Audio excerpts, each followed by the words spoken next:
En 1978 se dio a conocer la historia por la que el miedo a los payasos es razón de fobias y pesadillas. Entre 1972 y 1978, un asesino serial de Chicago, Illinois, abusó, torturó y asesinó a más de 33 adolescentes, enterrándolos debajo de su casa, aún mientras él seguía casado. Sirviendo como inspiración para el payaso eso, esta es la historia de John Wayne Gacy.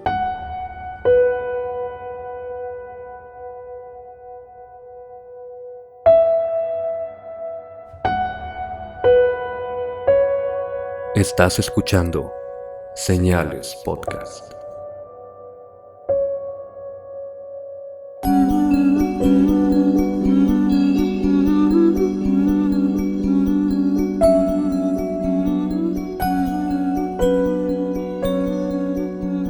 Buenas noches y gracias a todos por acompañarnos de nuevo en un nuevo episodio de Señales Podcast. Como ya es costumbre de nosotros, dar saludos a todos aquellos que nos siguen en Instagram, en Facebook, en Spotify, en YouTube y iTunes. Ya tenemos la buena noticia de que acabamos de subir todos los episodios a Spotify. Para los que decían que no podían escuchar los anteriores, pues ya no hay excusa, ya pueden tener Señales Podcast para todo el día. Saludos a Diego Juárez, él trabaja de Uber y nos mencionó que lo pone mientras está trabajando y que a muchos de sus clientes les ha gustado el podcast. Un saludo, Diego. También a Joana Torres, Aldo Martínez, Andrés Carvajal, Stephanie Marroquín, Edith Vázquez, Ingrid Yáñez hasta Panamá, un saludo. Tania Urile, Perla Reséndez, Andrea Ayala de Paraguay, a Minor Guzmán de Guatemala, Karina Grajeda de Colima. Gracias por escucharnos, gracias por seguirnos en nuestra página y a todos los que se han agregado al grupo de señalados en Facebook. Los que no lo han hecho, los invitamos a que lo hagan. Y ahí no se acaban los saludos, también en Instagram, donde yo respondo casi inmediatamente o me tardo un poco, pero siempre les respondo. Algunos nada más tengo los nombres de usuario, pero son José DMX, a Martín Géminis desde Argentina, Jessy Veloso, Val Chapiro, Jess Ramírez 14, a Guin Castañón, Ana Lucía Córdoba desde Perú, en Piura, me imagino que es una ciudad, hasta allá un saludo, Ana Victoria GH, Alejandra Yabarén, Nora Ivonne, Lidia Cho, Ángel White, Luis Godoy, Wendolyn Aide, Yajaira Pérez, Laura Piña y un muy grande saludo también a Paola Vivianco desde Tijuana, que nos ha contactado para algunas cosas, ya luego les platicaremos. Y como siempre, muchas gracias a quienes han estado desde siempre, desde el inicio con nosotros, Oscar, a Ismael y a Denise desde Oaxaca. Saludo a todos. Pero ahora muchos le tienen miedo a los payasos, ¿no? Muchos expresan ese temor, ¿no? Cuando ven una imagen de un payaso, muchos han visto la película de eso y alguna otra película y les causa ese temor. Pues hoy vamos a platicarles sobre la posible raíz de todos esos miedos. La historia de John Wayne Gacy. Así es, el payaso Pogo, muy famoso. Tal vez no tanto en México, pero él es súper conocido en este mundo de los asesinos seriales. Es la razón de este miedo a los payasos, muchas personas lo piensan así. Y sabes que yo me acuerdo en el Bachi, tenía una foto del payaso eso, de hecho. Se le enseñó a una amiga que yo sabía que tenía miedo a los payasos, pero yo no sabía que era una fobia, no sabía que era tan fuerte. Se le enseñé por sorpresa.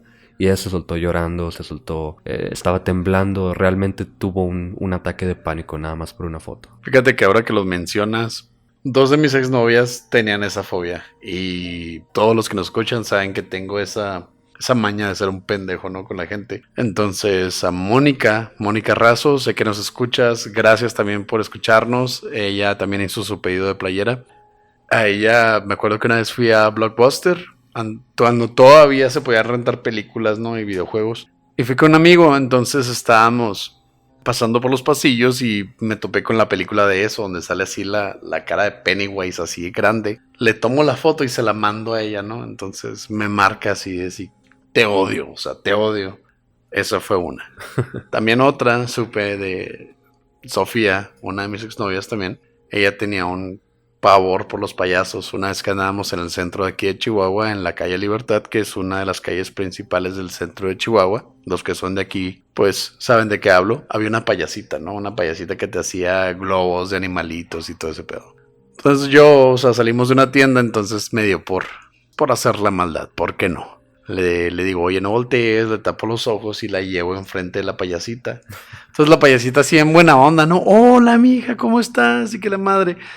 Y ella entró así como que en un shock, ¿no? O sea, casi se desmaya, ¿no? O sea, y pues yo entiendo, o sea, yo tengo mis problemas y todo, pero en ese punto, pues la verdad no me puse a pensar en eso y pues se me hizo gracioso hacer la maldad y pues ella casi se me desmaya ahí en el mismo centro de la ciudad de Chihuahua. Entonces, sí he sido un pendejo varias ocasiones y una disculpa si nos escuchan pero pues sí existe la fobia de los payasos. Pero ahora les vamos a decir por qué pueden tenerle más miedo a una persona disfrazada de payaso.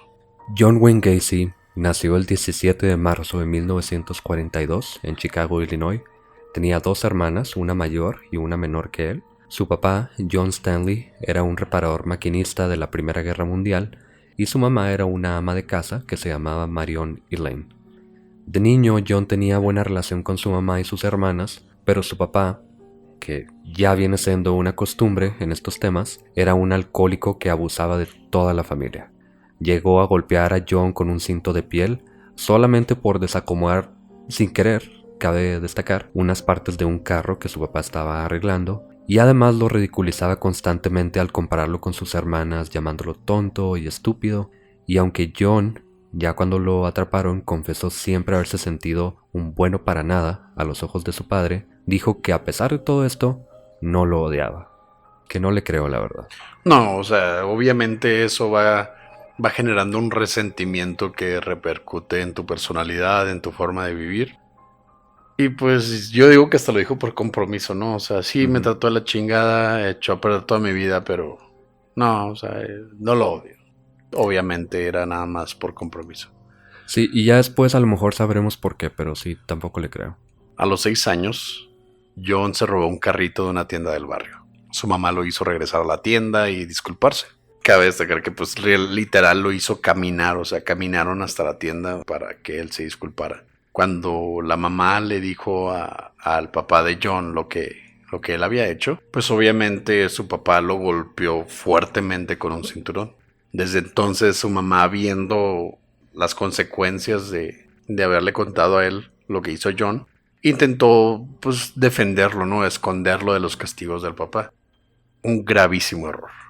Esto solo hizo que el padre le tomara más resentimiento y lo llamara marica, hijo de mamá, y que probablemente vas a crecer un afeminado, ¿no? John siempre sufrió en la escuela, donde los demás niños lo ignoraban por tener una condición cardíaca que no le permitía jugar con ellos. Y también por esta misma razón su papá lo veía como un fracaso. Estamos hablando de que el papá tenía expectativas bastante conservadoras para su hijo, ¿no? O sea, esperaba que él fuera un deportista, que fuera una persona de excelencia.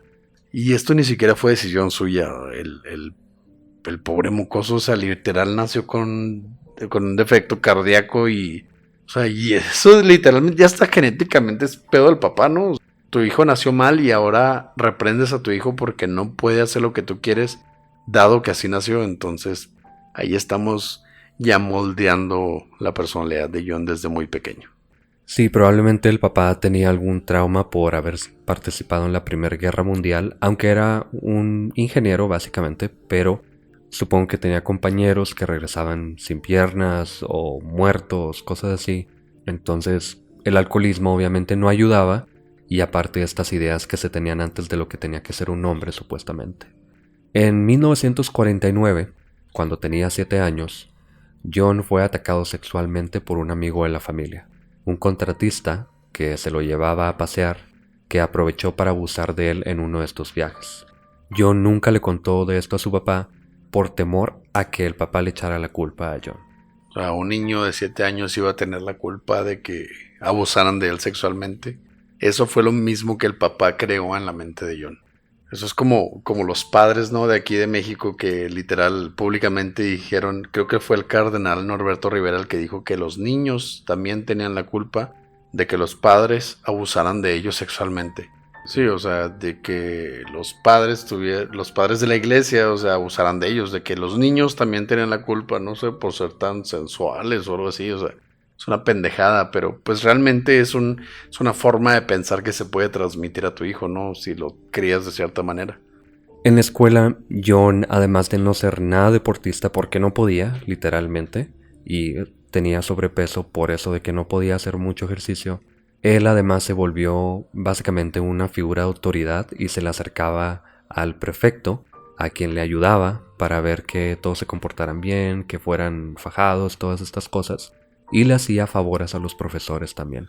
Él desde muy pequeño intentó ser una figura de autoridad y acercársele a las figuras de autoridad para ayudarles básicamente. Y más que nada tratar de conseguir algún tipo de aprobación de ellos, ¿no? O sea, ser reconocido por algo, siendo que en su casa pues era lo que menos pasaba. Él era humillado, era minimizado, entonces él se esforzó porque se le reconociera por ser algo importante. Exacto. Cuando tenía 11 años, y todo esto lo que les estamos contando lo conocemos por boca de John Wayne Gacy, ya cuando se le arresta él nos platica absolutamente todo. Y esto es algo que algunas personas no le creen, algunas otras sí, pero él dice que cuando tenía 11 años, sufrió un accidente en el que un columpio lo golpeó en la cabeza. A partir de ese momento comenzó a desmayarse y a convulsionarse repentinamente, y él calculaba que entre los 14 y 18 años pasó cerca de un año en el hospital, aunque su papá nunca le creyó y pensaba que John hacía todo esto para obtener simpatía y atención, pero sus hermanas y su mamá siempre le creyeron, aunque nunca fue diagnosticado. Bueno, de hecho, en algunas biografías, bueno, en algunos documentos biográficos de John, sí se menciona de que en algún momento fue a buscar atención médica y le dieron un medicamento que acabó con todos estos desmayos, reforzando pues realmente el hecho de que algo sí le había pasado, o sea, tenía un coágulo en el cerebro, le dieron un medicamento que ayudó a que se deshiciera ese coágulo y eliminar todo esto, y aún así el papá seguía reprendiéndolo y diciéndole mentiroso, diciendo que él nada más quería llamar la atención, pero aquí es donde se empieza a poner un poco más grueso todo. Ya en 1960, a sus 18 años, John fue voluntario para candidato del Partido Democrático. Él mismo especuló que tal vez lo hizo para buscar aceptación por parte de extraños, ya que su padre no le daba nada de esto. Nada de aceptación realmente. Estamos hablando de que John estaba basando toda su vida para encontrar lo que en su familia nunca tuvo. Se me olvidó mencionar ahorita con lo del accidente del columpio, este es el segundo marcador que tenemos que ya viene siendo recurrente en temas de asesinos seriales. Primero, ser abusado. Segundo, un accidente que le daña el cerebro de alguna forma. Ya lo vimos con Richard Ramírez, lo vimos con Jeffrey Dahmer también. Ed Kemper. Y Ed Kemper. Así que si alguno de ustedes tuvo un accidente y se desmayaba de chiquito, mucha atención. Van a ser asesinos seriales, a huevo. Señales Podcast lo dice. Y si salen en el futuro, unos 15, 20 años, de que saben que no, pues alguno, Denise de seguro, ¿no? Denise acá que mata a 15 güeyes ahí en el DF. Porque se va a salir Oaxaca, no vas a matar a alguien en Oaxaca. Te sales de ahí, te vas al DF y matas porque hay más gente. Señales lo dijo primero. Señores policías, nosotros no estamos recomendándole a Denise hacer nada, que quede claro.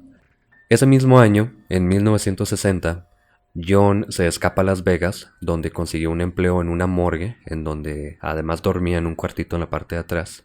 Y John cuenta que una noche, ya cuando se habían ido todos los demás, se subió a la mesa de preparación con un cuerpo de un adolescente que estaban embalsamando, al que tocó y acarició. Esto lo hizo hasta sentir una sensación de, entre comillas, choque, que realmente fue un orgasmo lo que él sintió. Lo que lo asustó, al menos tuvo la suficiente coherencia para saber que no era normal, y por esta razón le preguntó a su mamá si podía regresar a casa. Su papá estuvo de acuerdo y ese mismo día se regresó. Y aunque no terminó la preparatoria porque se escapó a Las Vegas, escapando de su papá principalmente, John regresó a Chicago, donde fue aceptado en la Universidad de Negocios del Noroeste en Chicago, de la que se graduó en 1963 y fue contratado como gerente novato en una compañía de zapatos. En 1964, a sus 22 años, fue transferido a Springfield, Illinois, donde conoció a Marlene Myers, que trabajaba en el mismo departamento que él. Salieron por 9 meses y luego se casaron. El papá de Marlene compró 3 Kentucky Fried Chicken en Waterloo, Iowa, así que John y su esposa se mudaron a esa ciudad para hacerse cargo de esos Kentucky Fried Chicken, y ahí es donde él le pidió a sus empleados, teniendo 22 años, y estoy seguro de que tenía empleados de 50, señoras que barrían o que preparaban, cajeras, mucho mayores que él o de la misma edad, pero les pedía a todos que lo llamaran el coronel. Es como para, pues, de nuevo, ¿no? Para sentirse aceptado, para sentirse una figura de autoridad, ¿no? Y aparte, pues, qué chingón, ¿no? O sea, eres un gordito, o sea, ¿por qué no puedes hacer ningún tipo de deporte? Eres el gerente de un Kentucky Fried Chicken, o sea, pollo ilimitado, ¿no? El güey estaba en el paraíso y aparte podía hacer que todos los empleados de ahí le dijeran al coronel. Entonces, el güey estaba viviendo el sueño, ¿no? El sueño americano. Y aparte ganaba el aproximado a lo que ahora serían como $110,000 al año. Ganaba bastante bien. Fue aquí donde John decidió unirse a los Jaycees, un grupo de liderazgo donde tuvo su segunda experiencia homosexual. Según Gacy, uno de sus compañeros lo invitó a tomar a su casa, donde le dio sexo oral mientras estaba sentado en un sillón. En 1965 fue nombrado vicepresidente de los Jaycee en la ciudad de Springfield. Los siguientes años, él y su esposa tuvieron 2 hijos, un niño en 1966 y una hija en el 67. Decía él que este periodo de su vida era perfecto.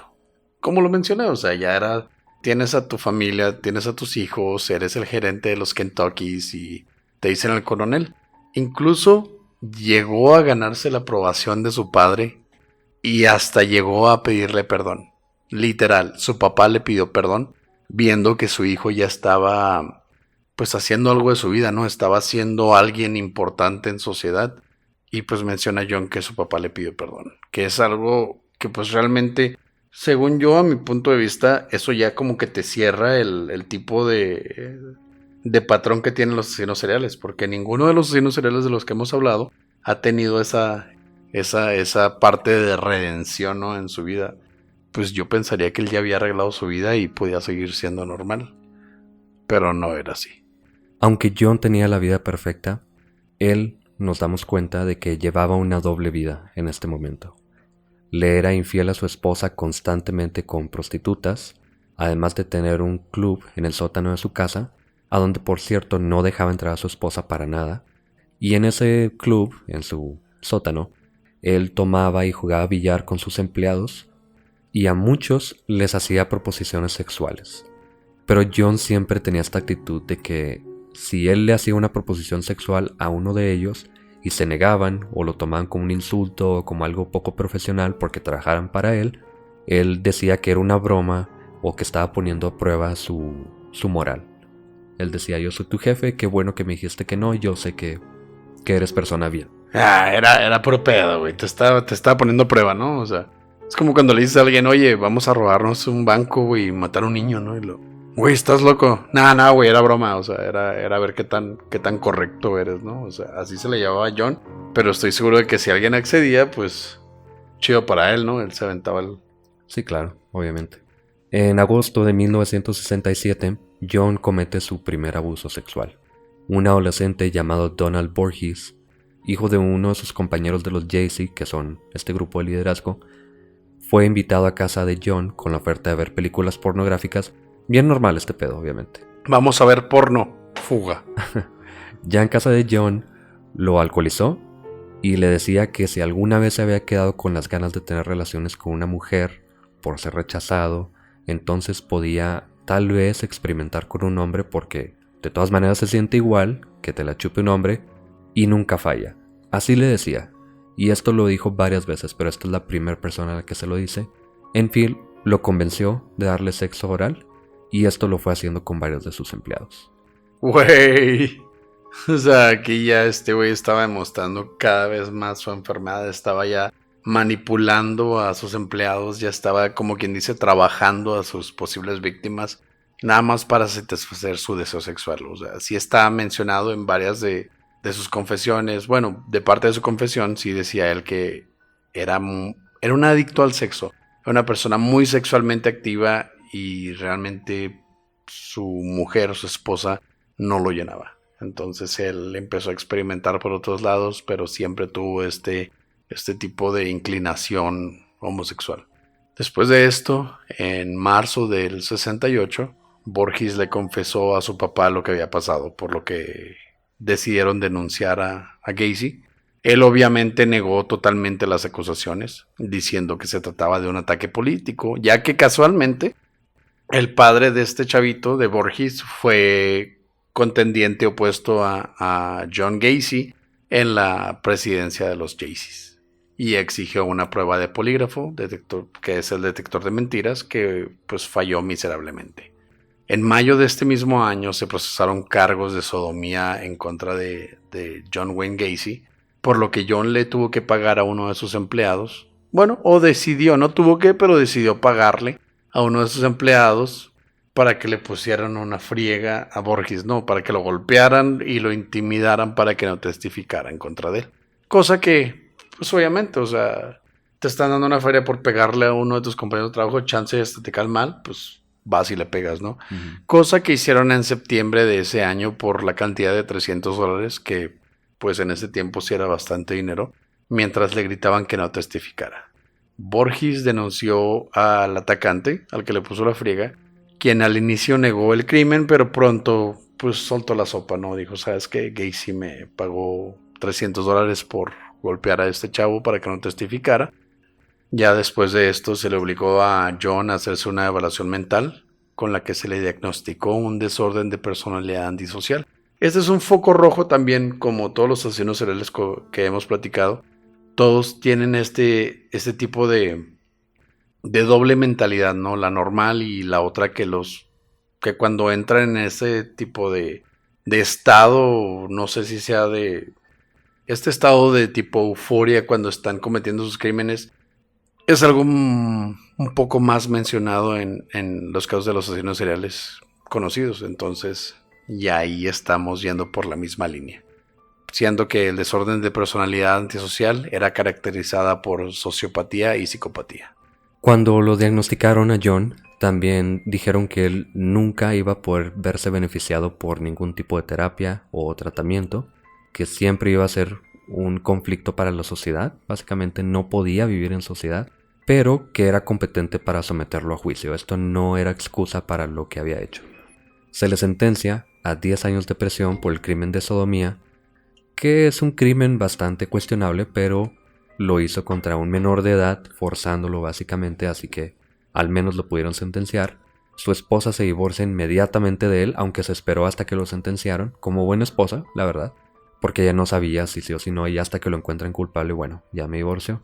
Y a partir de entonces, John nunca volvió a ver a su esposa, o ex esposa ya para ese momento, o a sus hijos. Aunque por su buena conducta, salió en libertad condicional a los 18 meses nada más. O sea, estamos hablando de que sodomizó a un chavito, pagó porque le pegaran, y aún así, después de haber obligado al niño a hacerle sexo oral y se hubiera comprobado de que era real, pues se portó bien en la cárcel. Entonces después de 18 meses, pues, ¿sabes qué? Sí es cierto, no es tan mal, ¿no? Entonces estás libre. Gran error. Y más aún después de haberlo diagnosticado, no entiendo cómo lo dejan salir, sabiendo que va a ser un problema para la sociedad. Sí, o sea, estaba diagnosticado que él no tiene cura. Entonces ya saben que es un peligro y que eso no se iba a arreglar. El mismo día que salió a la cárcel, en 1971, llegando a la terminal de autobuses de Chicago, John convenció a un adolescente de ir a su casa donde intentó abusar de él. El niño lo acusó, pero se canceló el juicio ya que el adolescente no se presentó a testificar, posiblemente siendo su primer asesinato. Aunque no se sabe exactamente qué pasó, porque el niño pues realmente no se supo más de él. Qué raro, ¿no? Abusas de un niño, te van a enjuiciar, ya tienes este historial de sodomía contra un niño de 15 años y de repente no encuentran al niño por ningún lugar. Pues yo digo que no hay que ser experto en nada para saber que algo hizo John para que este niño se echara para atrás, ¿no? Por así decirlo. O se fue a jugar a las maquinitas y se le pasó la hora del juicio, no sabemos. Tal vez no le pasó nada y no se presentó. Es que hace un niño de 15 años en una estación de autobuses. Pues primero, pinches gringos están locos.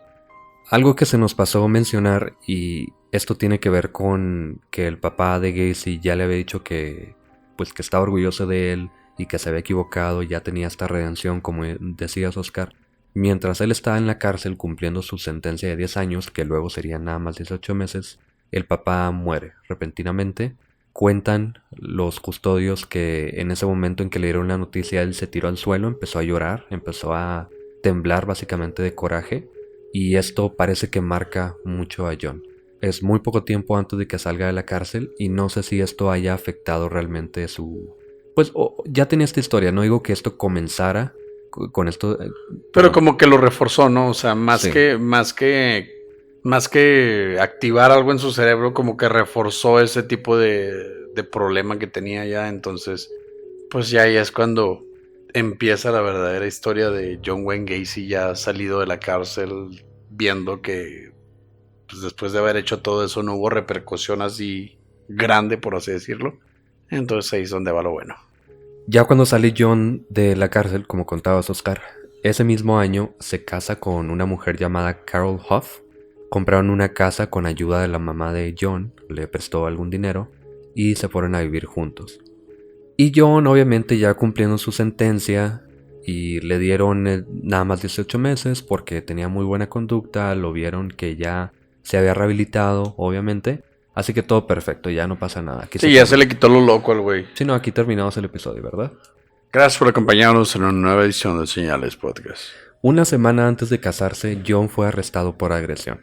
Un joven llamado Jackie D dijo que Gacy se había hecho pasar por un oficial de policía, lo obligó a subirse a su carro y a darle sexo oral.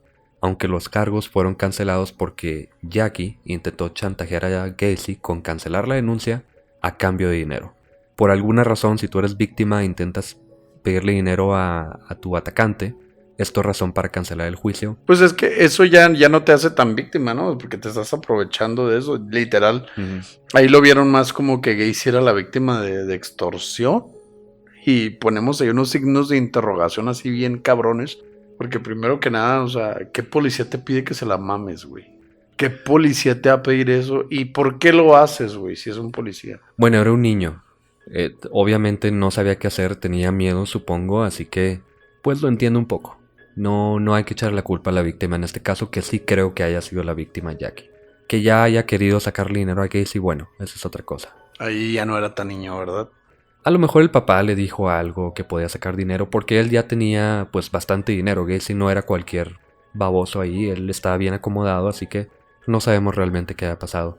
Unos años después, en 1972, Gacy comenzó su propia compañía de pintura, reparación y decoración, en la que trabajaba como contratista. Es curioso que tuviera el mismo empleo que tenía la persona que abusó al principio de él, como que vio la facilidad de acercarse a diferentes personas, estar viajando, contratando a diferentes personas, y esto lo utiliza para poder acercarse a menores de edad. Y esto lo vemos cuando comienza en 1973. Él se lleva a uno de sus empleados a Florida a revisar una propiedad que había comprado John, y ya estando en el hotel, John viola a este niño. Este adolescente nunca presentó cargos, pero él y un amigo de este joven fueron a casa de Gacy donde lo golpearon hasta cansarse básicamente. Cuando la esposa le pregunta a John qué es lo que había pasado, por qué lo habían golpeado, John le dice que él era un empleado al que no le quiso pagar por haber hecho un mal trabajo y se fue a vengar. Él logra sacarse totalmente la culpa de esto. Pero pues ahí vemos que John sigue impune. O sea, realmente él pudiéndolo haber denunciado, habiéndolo procesado, no. Dijo, pues mejor hago justicia por mi propia mano y le parto a su madre. Un gran error porque esto hizo que John viera que sus actos no tenían castigo. Después con su misma empresa comenzó a involucrarse en el ámbito político, primero ofreciéndole trabajos sin costo a la oficina local del Partido Demócrata, y poco a poco haciéndose de amistades y contactos.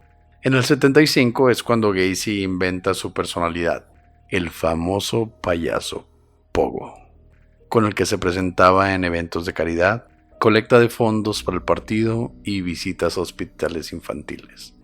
Diablos, o sea, ahí es cuando él estaba literal en su entorno, ¿no? En lo que le gustaba, buscando jóvenes y niños. Y sí, él era un sociópata. Para él era muy fácil hacer personalidades, buscar cómo usar esas amistades, esos contactos Así que él era muy bueno para hablar, era muy bueno para convencer a las personas de básicamente todo, y ya lo estamos viendo desde ahorita, que no es nada comparado con lo que viene después. Y aparte se inventa esta personalidad y logra hacerse de más amistades y de ser más famoso todavía en su localidad. Sí, pues obviamente ya gustaba a grandes y chicos, por así decirlo, ¿no?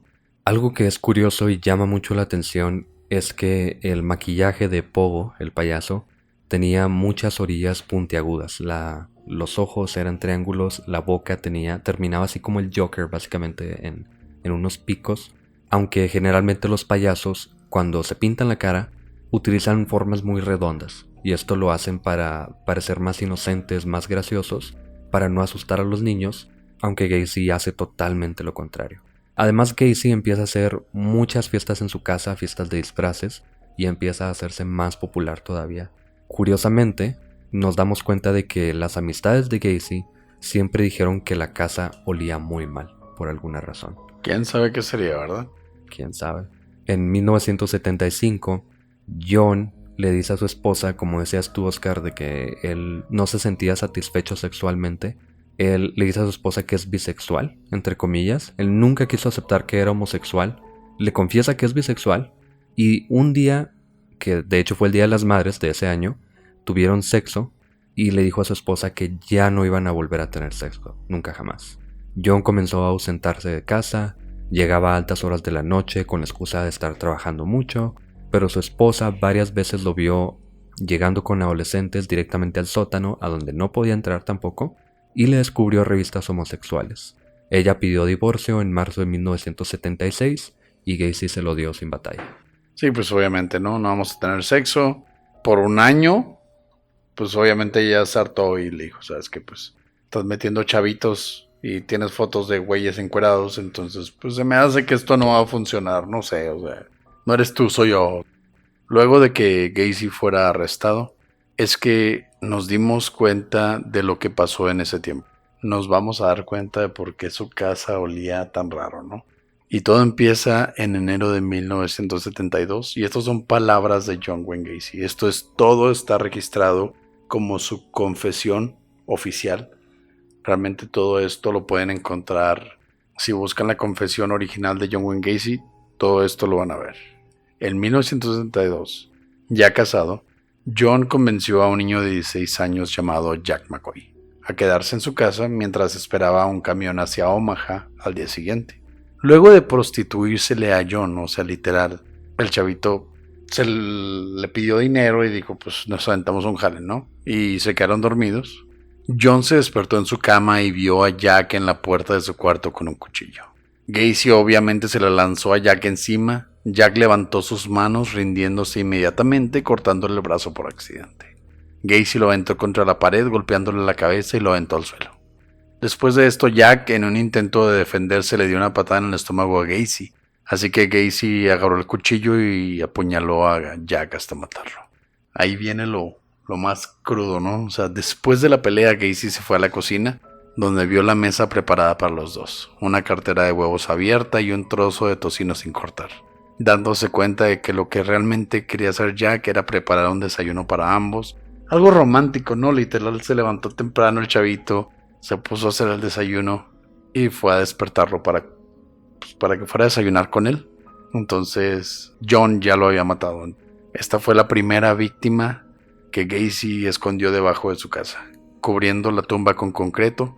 Gacy dijo que después de matar a Jack se había sentido arrepentido. Obviamente el güey te quería hacer desayuno, o sea, te levantaste tan chido que literal te hizo desayuno y pues se sintió arrepentido, ¿no? Pero además, cuando lo estaba matando, sintió un intenso orgasmo y se dio cuenta de que, cito, el asesinato es la mayor emoción, es lo que dijo John. Que está bien fuerte, ¿no? O sea, te puedes dar cuenta de algunos gustos, algunos fetiches que tengas, pero darte cuenta de que asesinar es lo que realmente te prende, lo que realmente te satisface. No estoy diciendo que pobre John, obviamente, porque aunque tengas gustos por este tipo de cosas, no significa que lo tengas que hacer o que lo puedas hacer, pero qué difícil darte cuenta de algo así, ¿no? Sí, pues obviamente, o sea, y fue un error que lo matara, o sea, porque él se sintió amenazado porque lo vio con un cuchillo, no sabía que le estaba preparando el desayuno. Pero ya cuando lo estaba matando, porque ya habíamos tenido esa primera experiencia cuando él estaba en la morgue encima del cuerpo de un adolescente que sintió esa emoción o ese orgasmo. Entonces ahí ya fue cuando le empezó a agarrar más el gusto. Fue cuando se dio cuenta de que eso en su mente no estaba mal, era lo que le causaba placer. Y él no se podía controlar. Si fuera una persona normal, y posiblemente podría justificarse este asesinato porque él pensaba que lo iba a matar Jack y termina en su mente defendiéndose, al menos por un momento. De todas formas, ya dándose cuenta de que matar a alguien le daba estos orgasmos tan intensos, él, aunado a que tenía sociopatía, psicopatía y todo esto, pues no se pudo controlar a partir de ahí.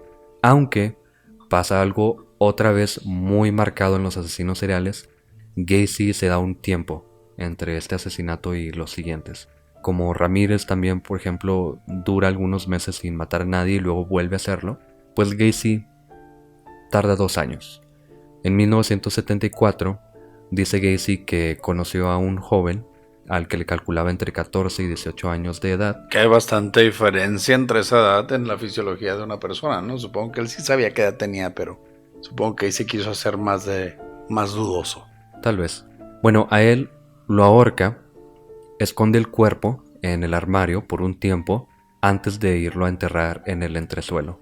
El entresuelo, para quienes no estén muy familiarizados, en Estados Unidos se acostumbra, sobre todo en lugares donde se inunda muy seguido, se acostumbra que se cree la casa sobre una plataforma. Puede haber un sótano obviamente, pero debajo de toda la casa hay un espacio por el que puedes arrastrarte y está debajo de los cimientos y de todo esto. Entonces es un espacio libre, digamos, donde enterró a este cuerpo. A los que vieron Breaking Bad, en la parte de abajo era donde guardaba Walter su dinero, ¿no? Que es la parte de abajo del sótano, que literal son unos pilares y pues siempre se ven en las películas que está lleno de telarañas y piedras y tonterías así, que es pues realmente la parte de abajo de lo que realmente es el cimiento de la casa. Sí. En 1975 fue cuando Gacy comienza a buscar más y más jóvenes para violar y matar porque no lo atrapan. Él se da cuenta de que puede seguir haciéndolo y él comienza con sus, como él le decía, excursiones. Él encuentra a un joven de 15 años. Bueno, era un empleado de su compañía, pero se da cuenta de que a él se lo puede llevar a su casa. Este joven se llamaba Anthony Antonucci y este joven se lastima trabajando para Gacy. Gacy, con el pretexto de ir a ver cómo estaba, va a la casa de él, le empieza a tratar la herida con alcohol, pero mientras está haciendo esto lo avienta al suelo, lo esposa de las manos, pero Anthony, mientras Gacy se fue del cuarto por un momento, se logra librar de su mano derecha y cuando Gacy vuelve al cuarto, Anthony logra someter a Gacy esposándolo con las mismas esposas en el suelo, pero Gacy logró convencer a Anthony de dejarlo ir. Porque era un muy buen vendedor. Era literal una persona que tenía el don de la palabra. Ya se mencionó mucho, él había creado toda su vida basándose en su forma de expresión. Era una persona que podía convencerte de bastantes cosas. Era una persona que sabía cómo moverse en sociedad nada más con palabras. Entonces pudo disuadir a este chico de 15 años de que lo soltara. Y pues obviamente, de nuevo, y lo menciono mucho, otro error, una bandera roja más. Una semana después, un joven de 18 años, otro empleado de Gacy, llamado John Butkovich, desapareció. Gacy admitió de que había convencido al joven de ir a su casa mientras su esposa visitaba a su familia en Arkansas para resolver una disputa por 2 semanas que no le había pagado. Gacy convenció al adolescente de ponerle las esposas por la espalda, luego lo ahorcó y lo enterró de nuevo en el entrepiso. Después de esto, el padre de Butkovich llamó a la policía más de 100 veces. Obviamente, no encuentro a mi hijo y la última vez que lo vi fue con Gacy.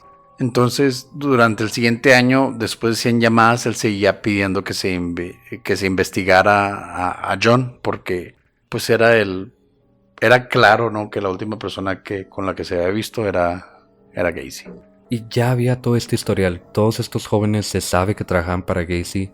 Ya tenía esta convicción de sodomía, aunque en ese momento no era común que se comunicaran entre sí los departamentos de policía, pero era fácil de investigar y de todas maneras no lo investigan. Y aquí es donde nos damos cuenta del modus operandi de Gacy. Convencía a los jóvenes que generalmente trabajaban para él, de enseñarles, entre comillas, el truco de las esposas, y así les decía, con el pretexto de que él era un payaso, les iba a enseñar un truco como hacer un animal con un globo o algo así. Se dejaban esposar, y cuando esto pasaba él los violaba y los torturaba. Después, todavía burlándose de ellos aún más, les decía: ahora conocerás el juego de la soga, y los ahorcaba por detrás. A los cuerpos siempre los enterró en el entrepiso de su casa, y tantas fueron sus víctimas que ya al final de sus asesinatos no tenía espacio debajo de su casa, por lo que comenzó a aventar a los cuerpos al río. Diablos, o sea, ya literal llega un momento que quería acabar algo y ya había otro chavito ahí no enterrado. Entonces ya pues, lo tiró al río, ¿no? O sea, pues ya, estos ya no me sirven, ya no son parte de la colección, ya es repetido, ¿no? Entonces lo tiraba. Ya había comentado sobre esto en otros episodios, pero aquí nos damos cuenta de que John era un asesino de proceso. A él no le interesaba quedarse con los cuerpos, no le interesaba guardar cosas, aunque sí guardó algunas cosas, pero no era su objeto era matar, su objeto era este orgasmo que sentía al matar a las personas, entonces se clasifica como un asesino de proceso. El 11 de diciembre de 1978, después de 2 años de asesinatos múltiples, Gacy visitó la farmacia Des Plaines para discutir un trabajo de remodelación, donde conoció a un joven de 15 años llamado Robert Priest, a quien le ofreció contratarlo por $5 la hora, que era más del doble de lo que ganaba este chico de 15 años en la farmacia. Jerome le dijo a su madre que, y cito, un contratista quiere hablar conmigo sobre un puesto en su compañía. Jerome nunca volvió, por lo que la madre levantó un reporte a la policía y el dueño de la farmacia indicó que Gacy era el contratista que había contactado a este chico. La policía después de esto fue a casa de Gacy a la siguiente mañana y les dijo él que no le había ofrecido trabajo, pero sí le había preguntado si había materiales de remodelación en el almacén de la farmacia, justificando así la interacción que tuvieron Gacy y este chico. Luego les dijo que él iría a responder preguntas a la comandancia más tarde, ya que estaba ocupado. Gacy llegó a la estación a las 3:20 de la mañana, cubierto en lodo, con la excusa de haber tenido un accidente automovilístico. Güey, lo acababa de enterrar y aún así se fue a la comandancia, ¿no? O sea, va a enterrar al chavito al que acaba de matar y descaradamente todavía va a la policía y dice: no, ¿sabes qué? Choqué, ¿no? O, no sé, cambié una llanta o me volteé, chingue su madre, lo que haya sido. Y aún así la policía, pues obviamente tomó su declaración. Esto me da un poco de risa, Oscar, porque es como... hay un video, no me acuerdo exactamente dónde lo vi, de que le preguntan a un niño si se comió los chocolates de la familia. Y él dice que no, y lo voltean a ver al niño y tiene la boca llena de chocolate. Básicamente hace exactamente lo mismo Gacy. Él llega cubierto de lodo, obviamente después de estar trabajando en su patio, en donde sea, obviamente tratando de enterrar el cuerpo de este niño. Y la policía, bueno, empiezan a dudar, pero es tan obvio que era lo que estaba haciendo y de todas maneras le vale madre. Él pensaba que nunca lo iban a atrapar. Después de que el dueño de la farmacia le dice a la policía que Gacy había estado ahí, que él era el contratista, y que la mamá dice que no regresó el niño después de decirle que va con un contratista, la policía ya está al fin convencida de que Gacy estaba involucrado en la desaparición.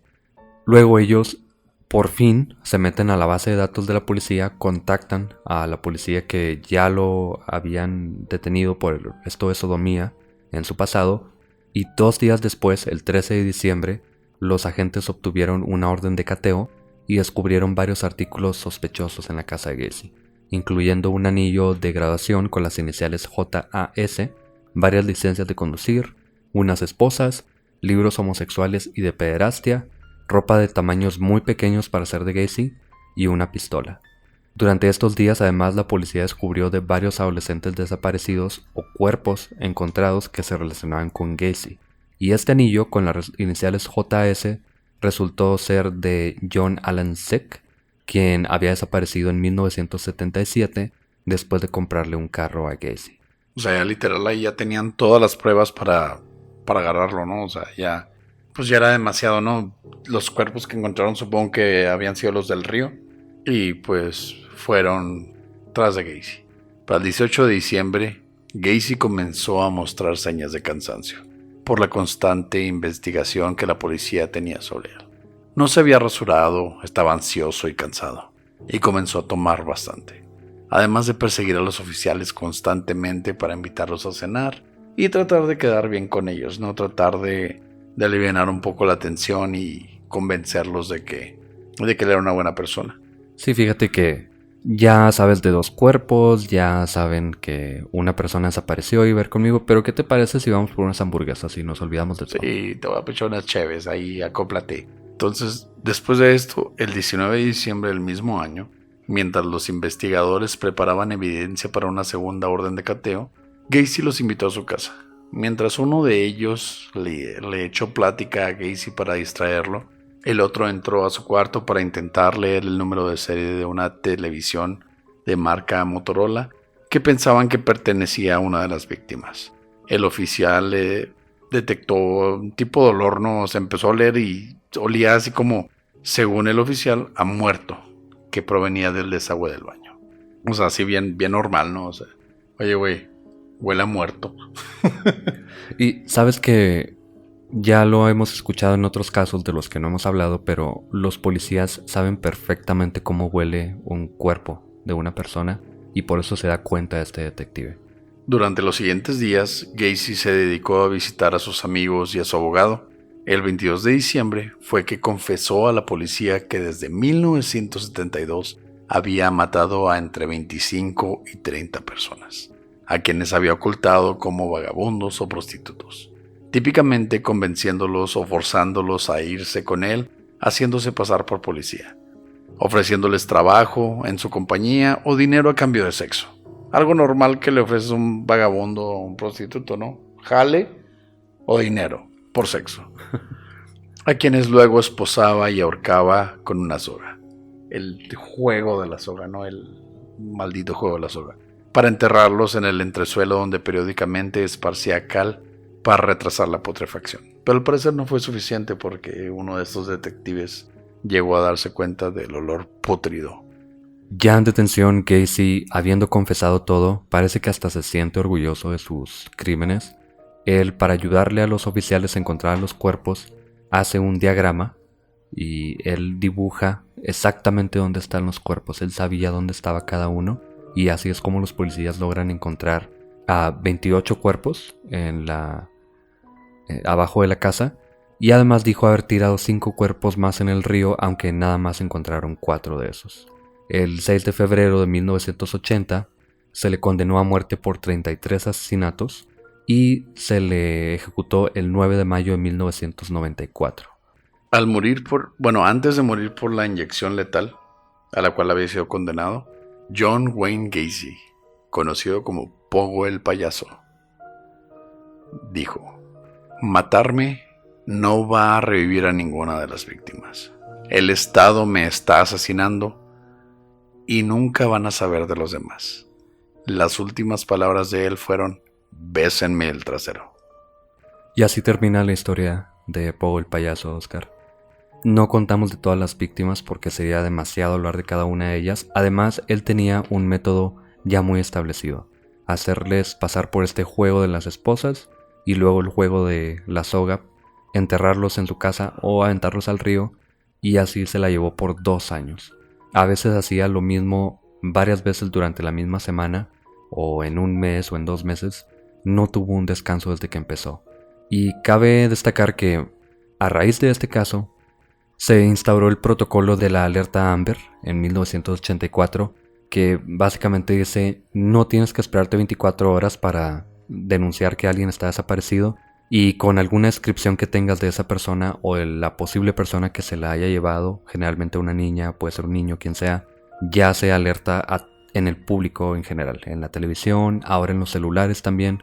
En México más o menos se da esto también, de que se empiezan a difundir las imágenes para quien sea que tenga información pueda darla, cosa que no sucedía antes de que Gacy pues cometiera todos estos asesinatos.